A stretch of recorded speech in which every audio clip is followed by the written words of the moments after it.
Eric here, Maywest Manufacturing. Today we will be installing our G4 Stalk Stompers on this Geringhoff Horizon 30-inch row spacing. But before we get started, always remember, put the combine in park position. Position the combine and head on level ground, and don't forget the cylinder lock. And as always, make sure the proper eye protection is in place, as well as the hand protection. First thing to do is locate your header bracket location on this Geringhoff. The header bracket location will be on this tube frame. You have your main frame here, kind of this channel in the tube here. You'll see that there is a bolt here that will have to be removed. Yeah, we will remove that, and we will replace that with a new bolt. So you notice that our kit on this Geringhoff is going to come with a left header bracket and a right header bracket. The profile of your header bracket, the two bolt holes where your U-bolt's going to go through, that holds on your toolbar, you want that to the front side of this header bracket. So left and right header bracket, we are going to start on the left side and work our way to the right side.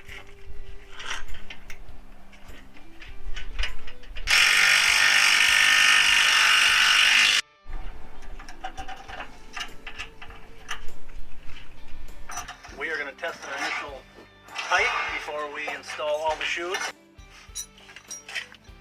So one thing you're going to notice on our 2-bar mount bracket, the profile is a little bit differently than what you normally see in a previous installation videos. On this Geringhoff, some of the center rows on the 9040 series and some of the other models, we utilize a 2-bar mount bracket, what we call the horizontal 2-bar mount bracket. We will put one shoe assembly on this 2-bar mount bracket. We are going to double check where we at as far as height goes before we install all the shoes and have to take it apart and reset our height. So you notice that on our typical 2-bar mount bracket, it's going to come out on the side of the 2x2 tubing. The horizontal is going to get tucked up on the bottom side of that toolbar. So right now I'm just snugging this up, finger tighten these nuts on these U-clamps. Put the shoe on here and see where we're sitting for height. Another reason we're doing it this way is you don't want to put all your shoes together, fasten it all down completely, and then take it apart to make the adjustments on this Geringhoff. So we got our first shoe in place, and what we're going to do is we're going to drop this head and get this head in operating position and double check where our height's going to be.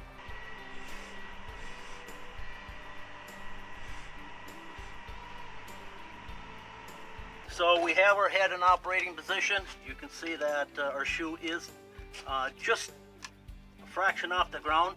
That's right where you want to be, because when we're in operating condition in that field, we want down pressure on the shoe to the corn. Keep in mind that when you're in that field, you do have that crown or that corn roll that comes up, and that's going to come up, anywhere from a ½ inch to an inch. So we're just off the ground, maybe a 1/16 of an inch, and that's right where you want to be. Okay, you'll notice that in our standard operation with our torsion unit to shoe, this is the profile that you're going to have. To gain additional height, you can rotate that torsion upside down. You get a little more height on your shoe. Remember, rotation both directions, so that's not going to hurt if you turn that torsion unit upside down. Now that we established and confirmed that our height is right where we're at, we can go ahead and put the rest of the header brackets on, cut the tubing to length. Always remember, our kits do come with enough tubing for 30, 22 and 20-inch row spacing. More than likely, every piece of tubing will need to be cut.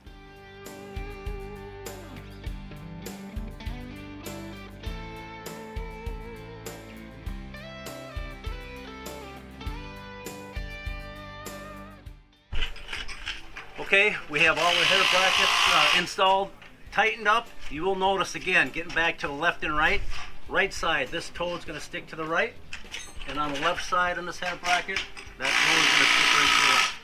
And your left and right is based off of operating position as you're sitting in that combine. So if you're facing ahead, left hand is left, right side is right. We're cutting our 2-bar so that a 2-bar splice will be directly between 2 rows. Refer to our installation instructions for further splicing options. Okay, so we have our 2-bar all cut to length. We have it in place. We just have the U-bolts finger tight for now. Everything lines up. Again, we had to cut each tubing for this installation. Every install is going to be a little different depending on what model head that you have. Again, when you cut your tubing, make sure the splice is not row center or where that shoe assembly needs to be in place. Next step is we will go ahead and tighten all these U-bolts, and once we get that done, we will go and locate our row units.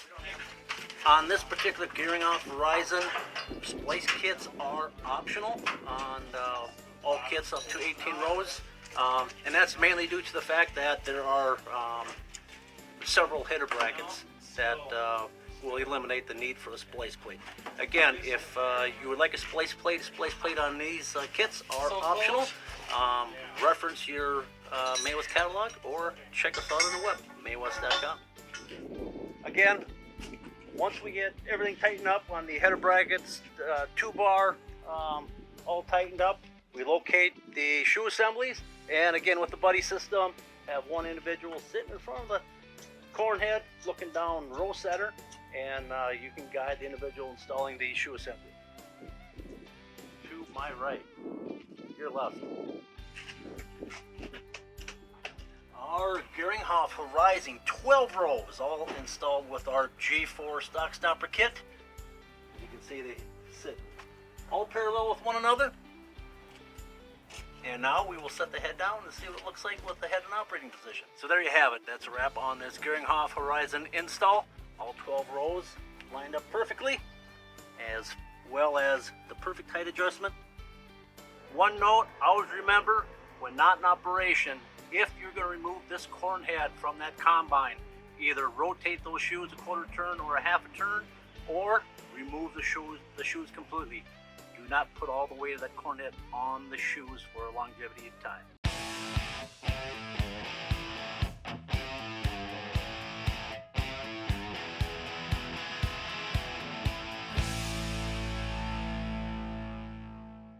So there you have it. All 12 rows lined up perfectly, parallel with one another. And always remember, things always look better in red.